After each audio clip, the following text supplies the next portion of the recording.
Today, we'll cover a very critical topic in TIG welding that many welders don't pay enough attention to, but which directly affects weld quality: tungsten geometry and tip angles.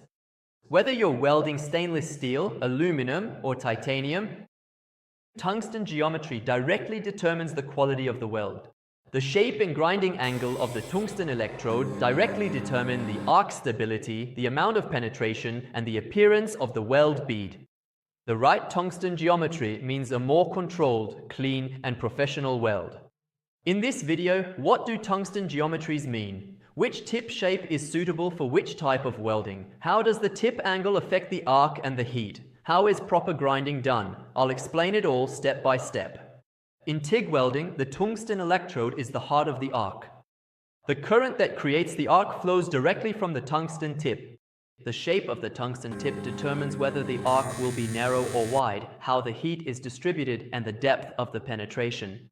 An improperly prepared tungsten can cause arc wandering, contamination, and an unstable weld pool. In TIG welding, three basic tungsten geometries are generally used.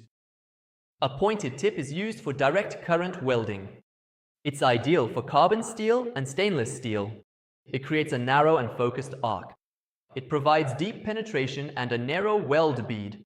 A bald tip is generally used for alternating current welding. It's suitable for aluminum and magnesium. It has a high oxide cleaning effect. The arc is wider. Control is slightly reduced. A truncated tip is a form between a pointed and a bald tip. The tip life is longer. Arc stability is high. It is preferred for high amperage applications.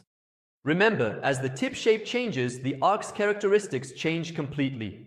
Usage based on tip angle: 15 to 30 degrees, a narrow and focused arc; 45 degrees, a balanced arc; 60 to 90 degrees, a wide arc. For most direct current welding, a 45-degree tip angle is the safest and most stable choice.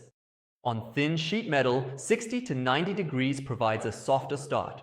For high amperage work, a 30-degree tip angle helps the tungsten tip remain more durable. The way the tungsten is ground is the way the arc will behave. Points to consider: the tungsten should be ground lengthwise. Grinding crosswise will cause the arc to wander. Use a grinding wheel designated only for tungsten. The length of the ground taper should generally be twice the tungsten's diameter. In automated or orbital welding, a precisely ground tungsten ensures repeatable quality. Tungsten geometry determines the density of electron emission. With a pointed tip, electrons are concentrated at a single point. The arc becomes narrower and more powerful. With a bald tip, the heat spreads over a wider area. The oxide breaking effect is high.